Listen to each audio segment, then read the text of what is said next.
We're on. Welcome everybody to episode 9 of our Tribe Talks. I always have to check, and Steph, my techno whiz, has it at the top, so I know which episode it is. We are super excited to be here today with Sharon, and I'm going to let Steph introduce her in more detail in a minute. If this is your first time watching Tribe Talks, this is something we do every week where we interview a different person from our Thrive Tribe and Co. or special needs community. So the idea or the motivation behind Tribe Talks was to create more awareness, to help build a world with more compassion and understanding, and give people an insight into what lives are like for families living with children or adults or other family members with different disabilities. So, you know, my daughter has autism, but we have lots of different conditions or people with different conditions in our group. So there's, you know, T21 mums, there's people with rare genetic disorders. So it's not just about one condition. It's like, how do we create more understanding and compassion in the world for everybody, really? Because we never know what's going on behind closed doors in people's lives. So, Steph, I will let you introduce Sharon. I'm super excited to chat to her today. I haven't had a chance yet, so take it away. Yes. Okay. Welcome, Sharon. Guys, I'm so excited to introduce Sharon to you today. So she co-founded Keeley's Cause. You might have seen, I think you were on the project, weren't you, Sharon? A little while ago with Keeley. Yeah. Yeah, and I want you guys to, I suppose I really want you to tell your story because I won't do it justice, but she's an advocate, she's a mum, and I think, you know, the thing I loved when speaking to Sharon was that for us, like, we're just starting on our journey with Charlie, and there are so many mums in our community who are doing the same. Or even when you have a hard day, you think you're all alone in the process, and then you speak to someone like Sharon who has just been walking this path for so long, and you go, oh my God, like, someone is doing this and they're trailblazing and just doing it so well and overcoming adversity as part of it. So I want to give you guys the opportunity to listen to her today because she is just awesome. So welcome. Oh, thank you, Steph. That's lovely. It's true. I came off the call buzzing. I was like, oh. Oh, well, you know, if look, at the end of the day, if we can help support other parents in this journey, then we haven't lost anything. You know, everybody's got a different experience through this, and some people just need that little bit of guidance. It's a tough job. It's a tough gig. I'm not going to lie to you. It has its moments. Some days we want to tear our hair out, and some days, you know, they're shining and we want to celebrate them, but it is a roller coaster ride. So if you can get the support and, you know, be around people that share your experiences and your understanding, it's a whole bigger world of support for you guys. So, you know, who wouldn't want to share their journey? It's an amazing journey. And if you can get the proper keys in communicating with your child, what a journey you will then find out. So, yeah, it's look, I wouldn't change it for the world. I wouldn't be who I am today without the experience that I've had with my kids with autism. I feel like I'm a better person. I'm a better advocate. And I see the world differently than what I would have as well if I didn't have autism myself. You know, well, you know what I mean? Like, yeah, you know what I'm trying to say there? Absolutely. And I think there are so many parents, though, who are trying to navigate the type of parent they want to be. And I had this conversation last week with Tanya. So it's like, what type of parent do I want to be throughout this process? Do I want to be an advocate for her? Do I want to teach her that, you know, her autism isn't something that she needs to hide away from? You know, how can I teach her to be empowered by her differences? And talking to you last week, honestly, I came off the phone call and I was just like, to my husband going, this woman is amazing. Look at what she's done. And what if other parents would have that as well, or to listen to this and be like, wow, you know, I don't have to hide away. This doesn't have to be the end. No. This could be the beginning of something really awesome. So I think the biggest thing for parents is accepting their children for who they are. We have so many things in our lives that, you know, we're going to grow up and we're going to get married and we're going to have family and it's going to be great and I'm going to have 2 perfect children and I'm going to be wonderful and da da da da. The story people aren't having is, I'm going to get married and I want to have 2 children. Now, I need to speak to my partner about that if you're in that circumstance, because there's a possibility that we could have a child that may have something wrong, may have special needs. Are we in a position to be able to deal with that? Is this something that we then want to continue to do? Are we, are we fussed of what kind of child do we get, or we're just happy to have a child that we can love regardless? If people had that conversation more, you'd be more open to when they say, hey, something's not right with your child. And while that's disheartening, you kind of go, oh, okay, no worries, thanks. But you kind of go, but that's okay, because we factored that something may happen like this. So we're aware of it. Whereas so many people are complex that when a change like this comes, and a big complete change, they can't cope because it's not the ideal. It's not what they thought they were going to have. And that's okay. People can have that opinion, but it plays havoc from that day on in trying to get your head around how your life has completely changed, and it will not be the norm to what you expected it to be. So I think we've had this conversation. We've had this conversation quite a few times in our Thrive Tribe and Co community, and there's varying degrees of feeling it or not feeling it, and I think it's quite an individual thing. But that feeling, and sometimes we talk about that feeling of grief, that almost grieving for the child that you thought you would have, and then don't. But then people sometimes find that offensive. And I just sort of think, well, I always come back to that Holland poem. Have you ever and some people hate that poem, but I really like it because it sort of reflects, you do have this ideal in your head about what it's going to be like when you have a baby and you have a child, and how life's going to look. And my life, and I totally agree with what you said at the beginning. I was just listening, nodding, didn't want to interrupt you, about Imogen has enhanced my life and made me the person that I am today. And I wouldn't be me if she hadn't inspired me. I'm getting all emotional about it, but that's right. They are absolute gifts. And they are a gift.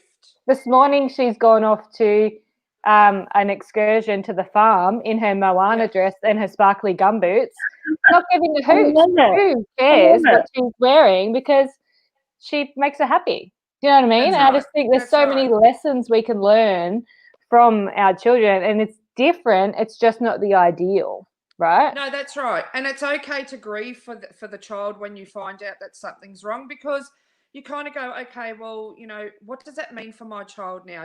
What barriers do they face? Am I going to be able to cope and stuff like that? And you exactly are. You're going to be able to cope just fine, because your journey is with your child, not against your child. So if you join the journey and follow the journey and be open to it. Look, a lot of people don't like the diagnosis of autism. It comes with a label, but for me, that label was a godsend, because my son, he's now 28. When autism was first diagnosed, there were no networks that we have today. There were no support services. There were nothing. For him, finding things out about autism was really hard to grasp. So we just had to go along with the flow. But he struggled. I knew at 2 something wasn't right, but we didn't get a diagnosis till he was 10. So for me, that label was the answer to get him further assistance, because without that, he stood no chance in the world of getting anything. No support, no providing, let's give him an individual learning plan. Let's help him. It was, he's just got to be up with the rest of the kids. It's just the way it is. He's in mainstream, and Sharon just has to go with the flow. Yeah. What were you going to say? Yeah. Sharon, can you tell us a bit about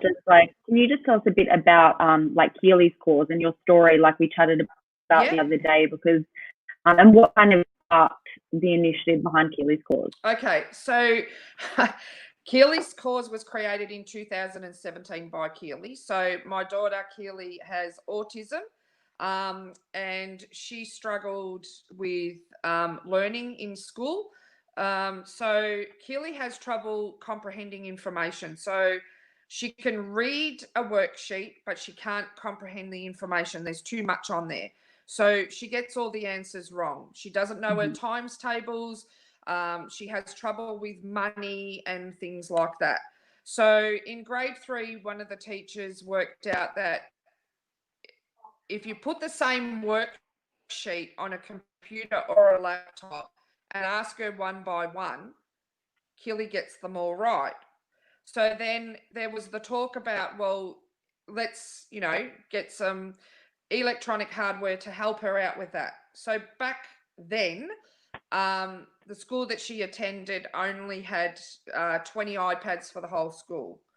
So it was determined that she would be able to use it for 1 hour a day, 3 days a week.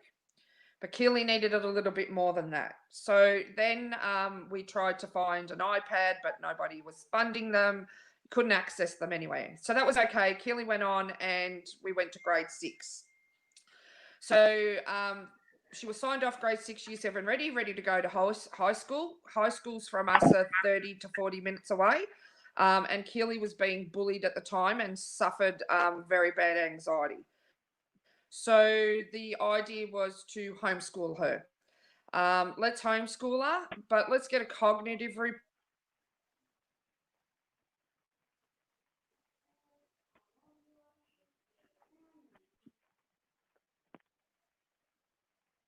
Have you lost her too, Steph?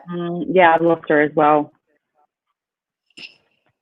Maybe she had a call coming or something. Hold on. All right, I don't know. Well, Still there? Oh, there we go.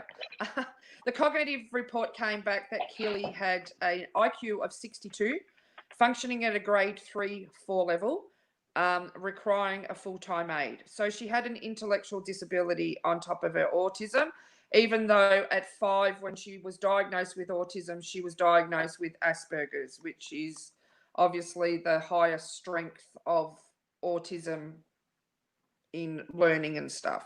yeah.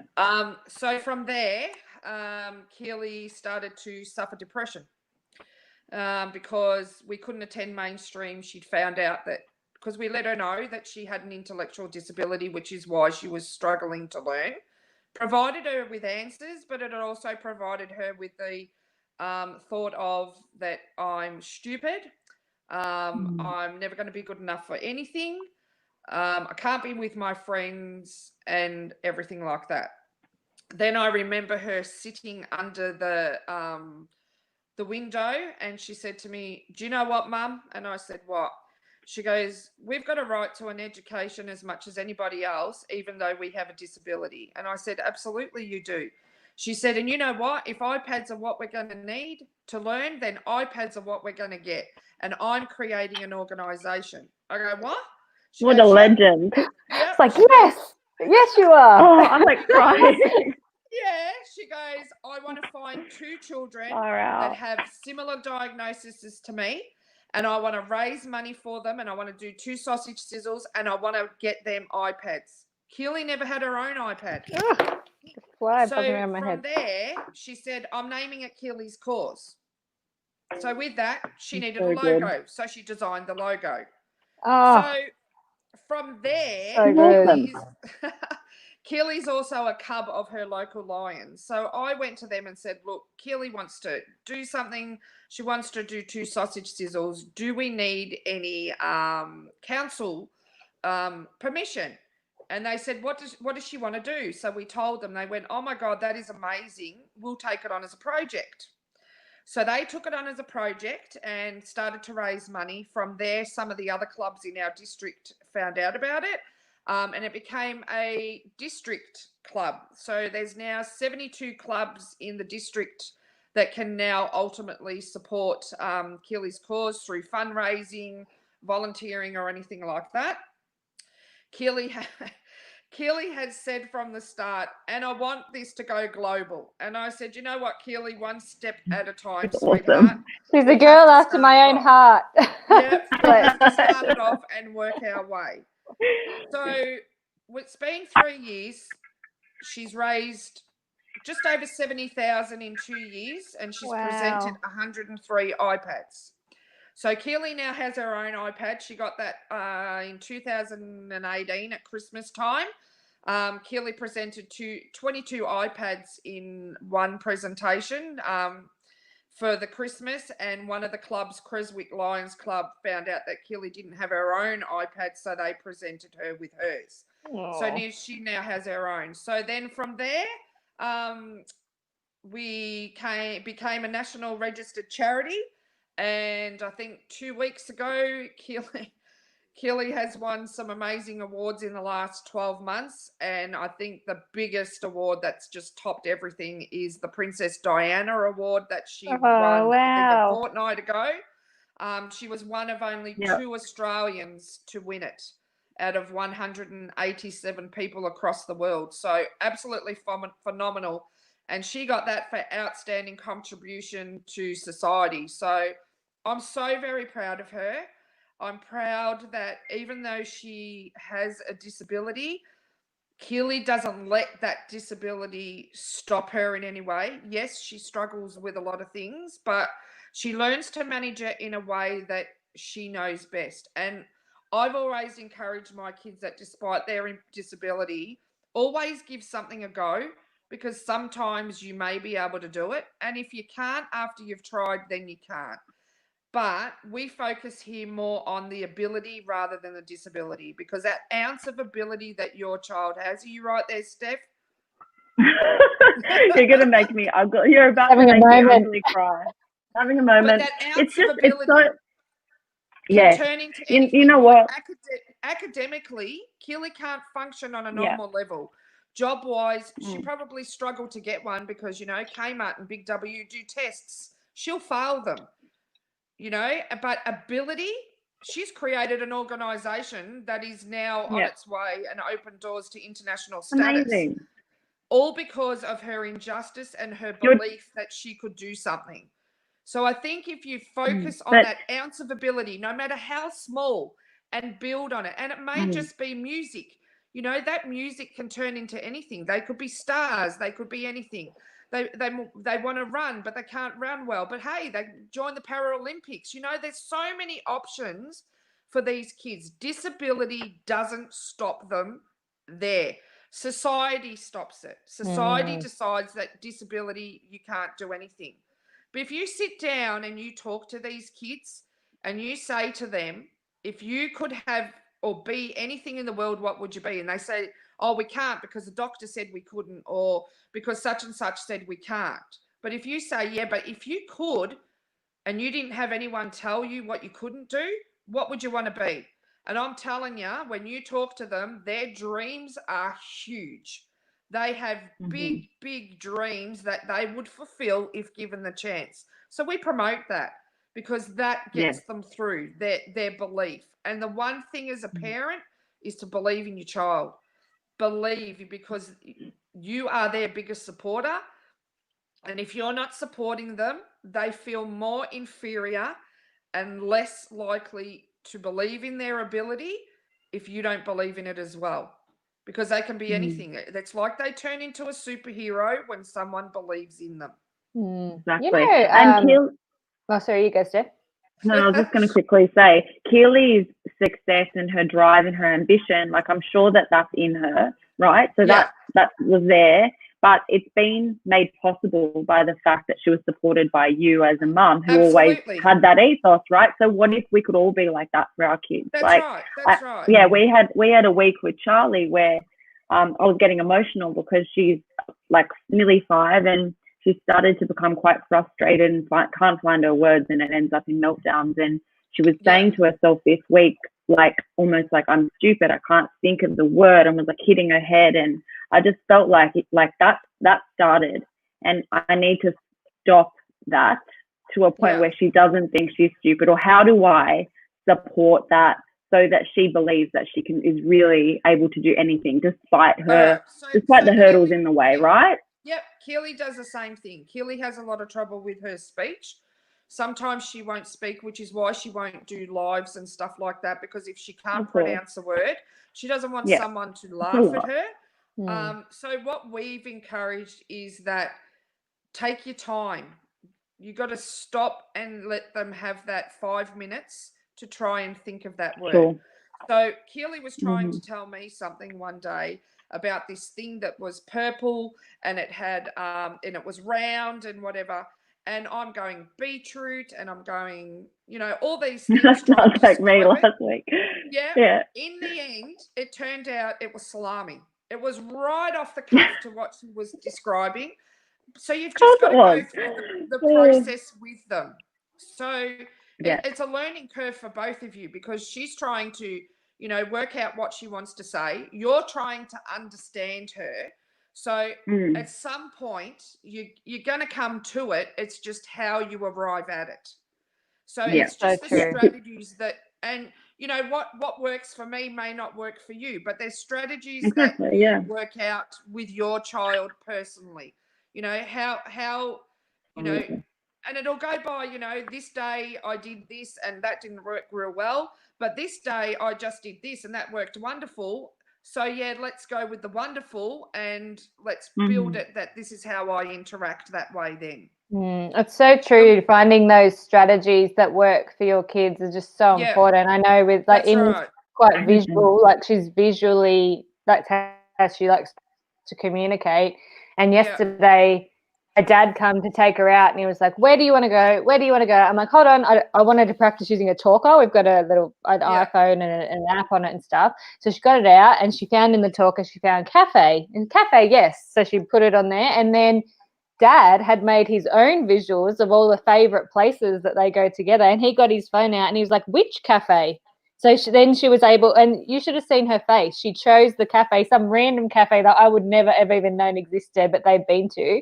And she went, yes, like this. And Dad's like, right, let's go. And she was so happy. She was like, do you see, that's right. But do you see what you've done by that, by both working there? You've created not only acceptance for her, you've created the ability for her to make her own choices. Yes. But not only that, everybody else is on board.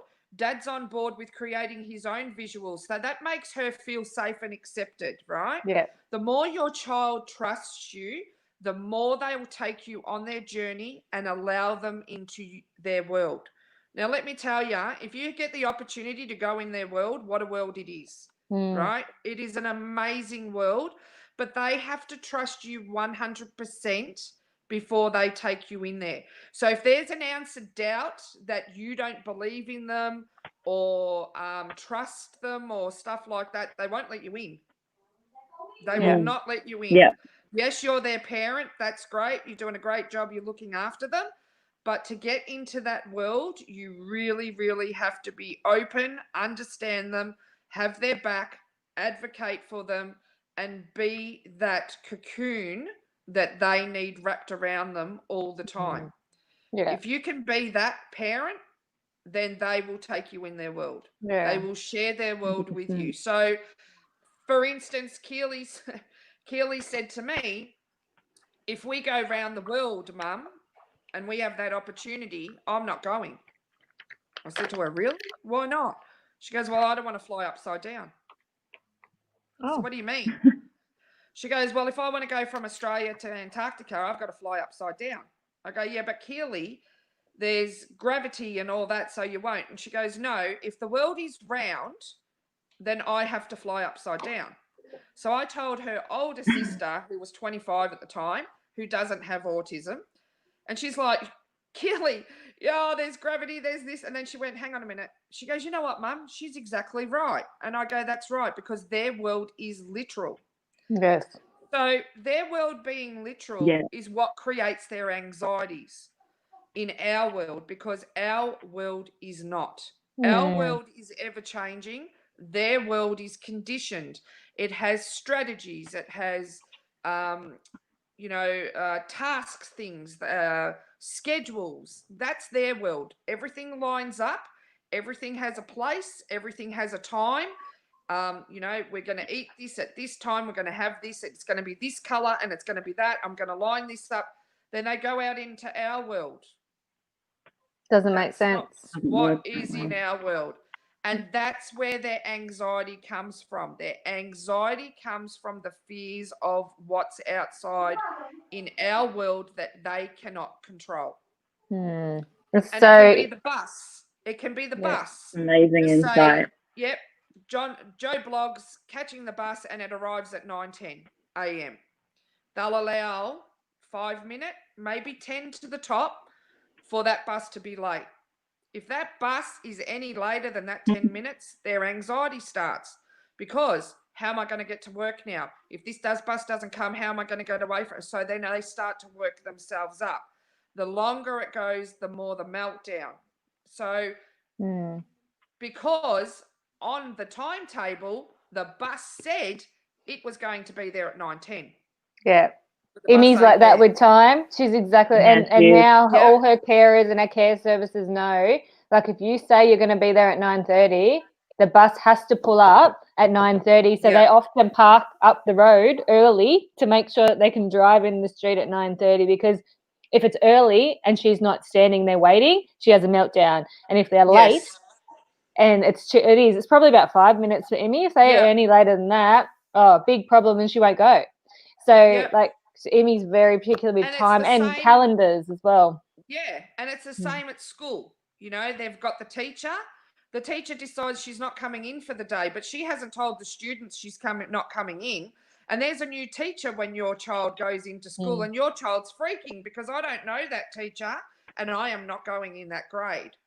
So Lee used to do the same thing. So we encouraged the teacher that if she knew she was going to have a day off, to let him know prior, because he would have a full-on meltdown. And, you know, she might say, oh, I'm here today and I'm leaving in half an hour, and he would be freaking. So we ended up getting Lee the visualized schedule. So we planned out his whole day every day, and then he would take, as the day went on, he would move the picture over to the other side of the Velcro. Yeah, Emmy does that too. They don't know time. So it's always when he's home time, when he's home time, when he's home time. How long before I have to go home? When am I going home? When am I going home? But if you create that visual day for them where they've got, you know, you're going to do English in the morning and then you're going to have a recess, they move it across so they know that after art, then they get to go home, because on the visual, that's what it says. So Emmy, I'll show you what I'm just getting really, Emmy's really good folder tool out. for him. So this, I'm just looking at Emmy's visual folder. She's got a whole communication folder from school that I've stolen while she's home, so I can look at it. So this is, she's got like a weekly schedule in there, but then at school they have a big one of the day, like what you're talking about.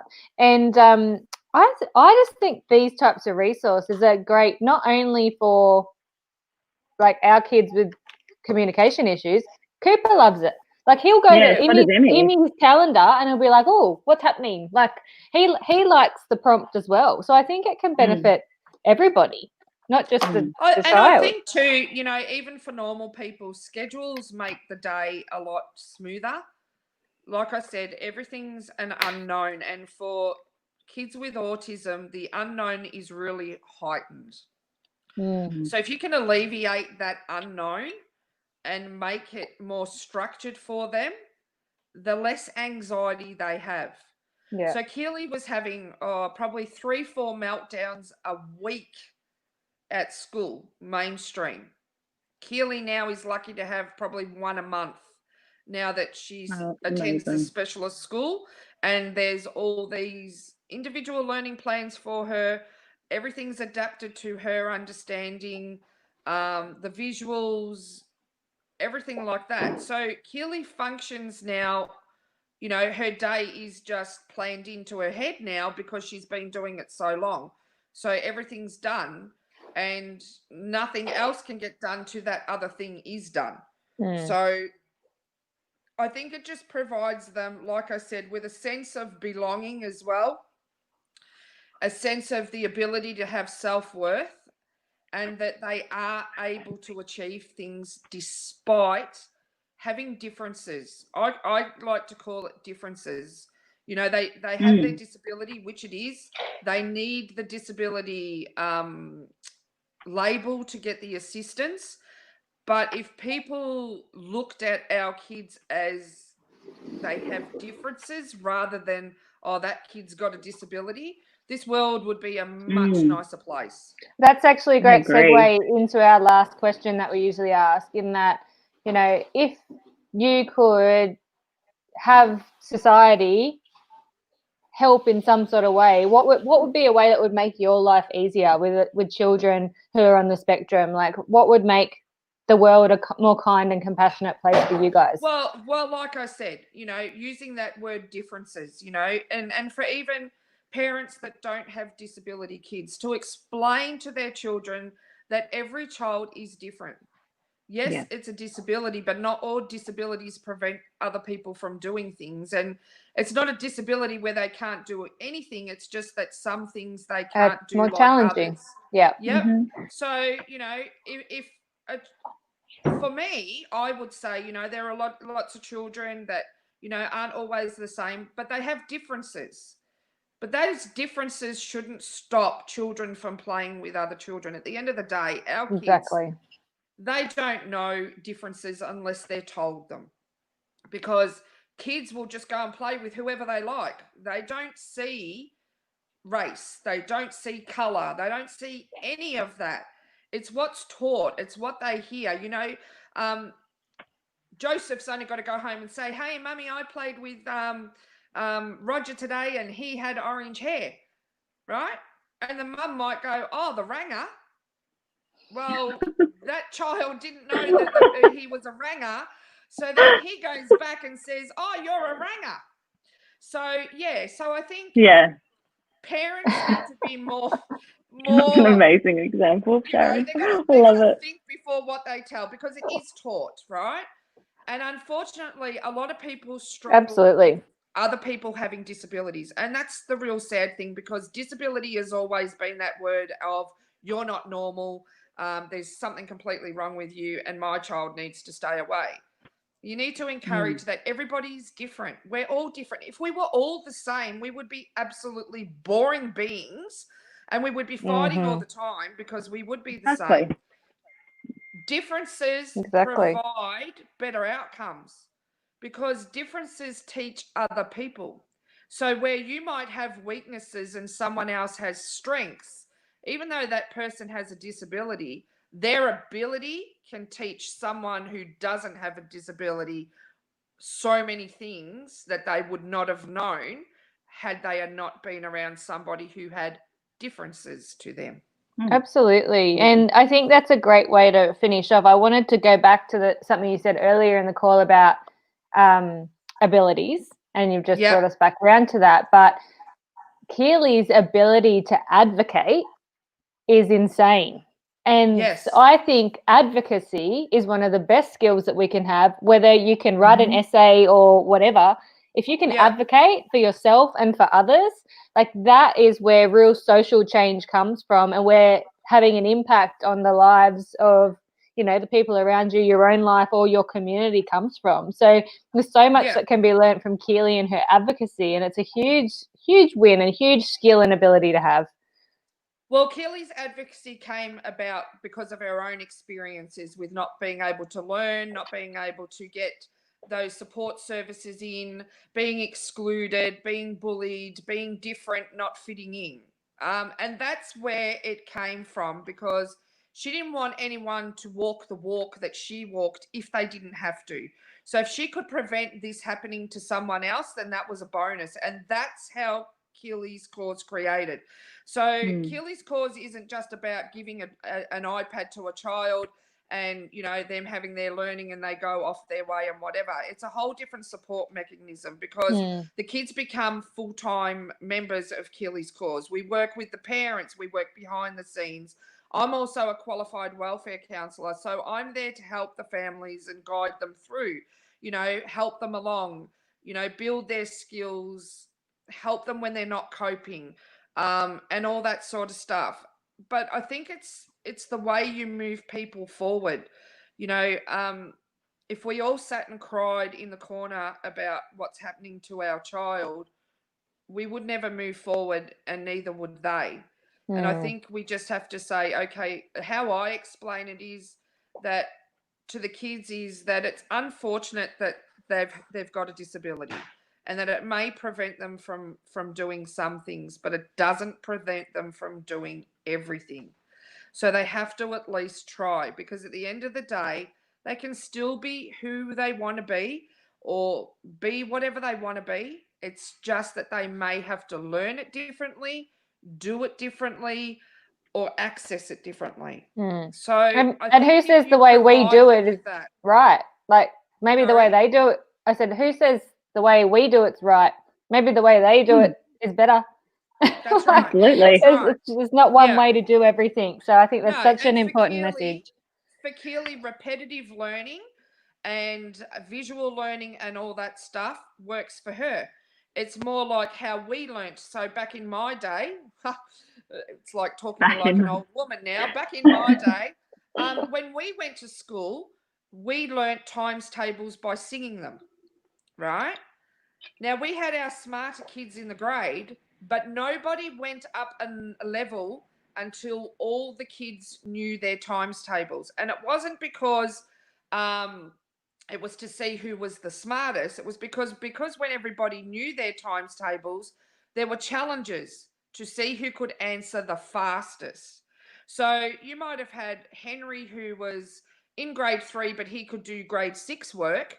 And then you had Sammy that was in grade 3, but was equivalent to prep.